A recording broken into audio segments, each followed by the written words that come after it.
What's up, guys? Logan MMA and boxing. I'm back with a boxing analysis. We're back.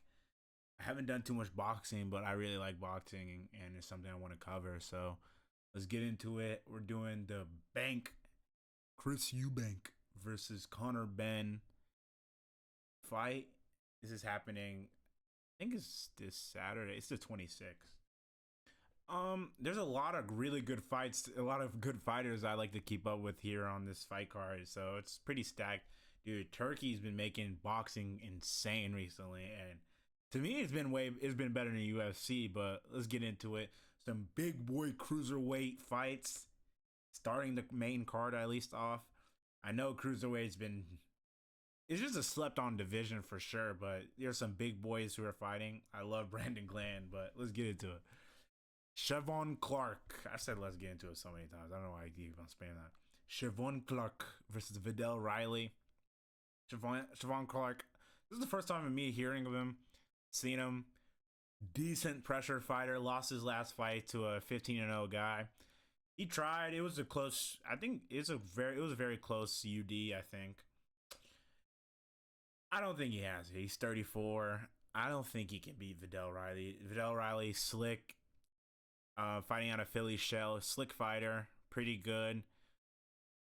I mean, it's cruiserweight though, so getting hit, it can't really knock you out. Siobhan does have power, but I think Vidal's going to be too slick, too smooth for him, and will cruise to a unanimous decision.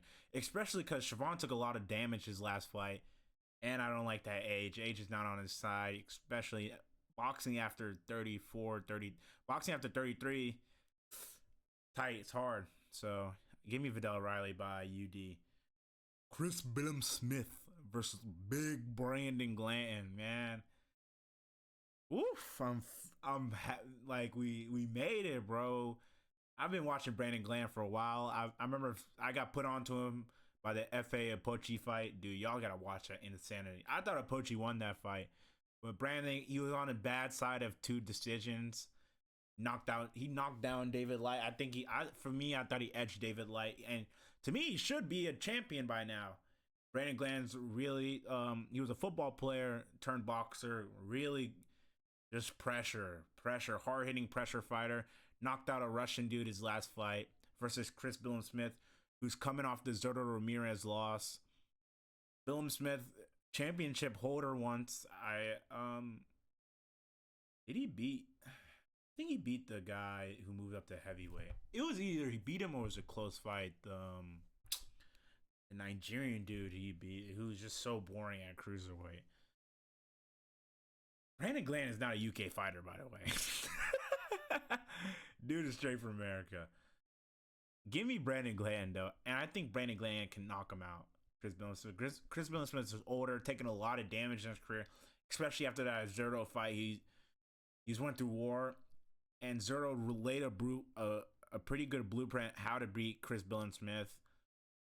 I say that Brandon Glanton's pressure is too much, and he knocks down Chris Billum Smith with a body shot and finishes the fight. I got Brandon BG by knockout. Anthony Yarde versus Lyndon Arthur. This is nice light heavyweight fight. Anthony Yarde, he's coming off. I mean, he lost to Better BF, got knocked out. Decent performance. Got three shitty wins after that versus Lyndon Arthur. I think his last fight was Bivol, or he might have got a fight after that, but knocked out by Bivol, which... Did he survive? Well, he lost to Bivol, for sure. I can tell you that. He lost to Bivol. I think he may have got knocked out, and Bivol's not that big of a puncher. These guys have fought before with Lyndon Arthur edging him. Lyndon Arthur is slick, hard to hit. Anthony R is more of a brute. That's what we call a brute. Running you down, strong, not no skill, but you're not looking to slip. You just want to hit. That's why better when he ran into a real-time demon, as in Better BF, he lost. But I think Yarde can edge him this time for sure. He's coming off of 3 decent wins. They're not decent. They're not good. But they're 3 wins, getting him back into boxing shape, shaking off the rust. I think Anthony Yarde can he can win this, and I might have him by TKO. Lyndon's been through a lot of wars recently. Liam Smith versus Aaron McKinney. I didn't know who Aaron McKinney was, but I seen him 19-0, I think, 10 knockouts. Pretty hard puncher. Liam Smith coming off the Chris Eubank loss, knockout.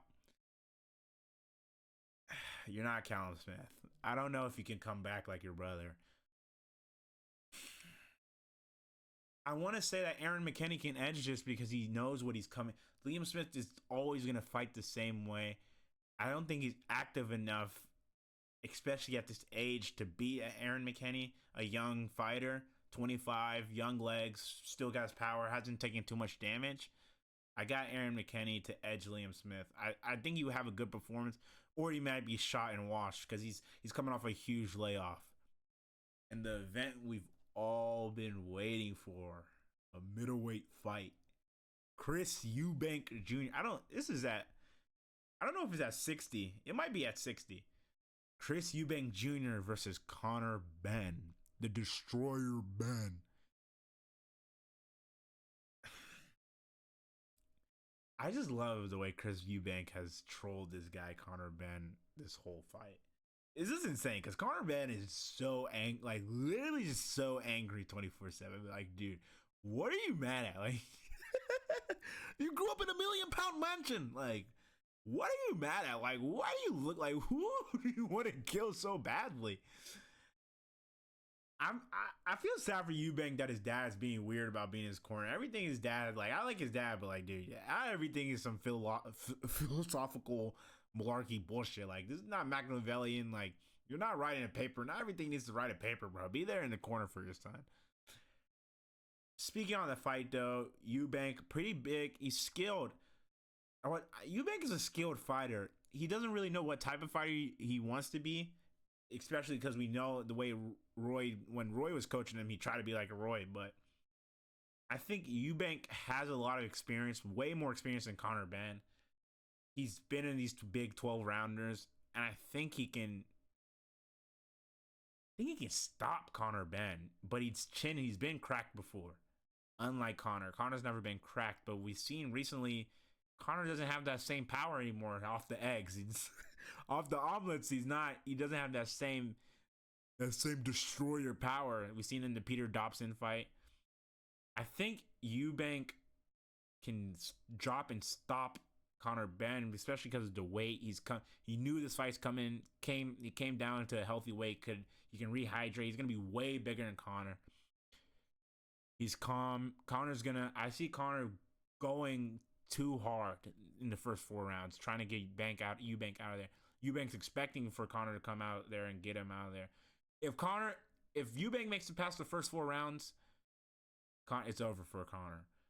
Conor's best chance is those first 4 rounds to come in there and try to knock him out.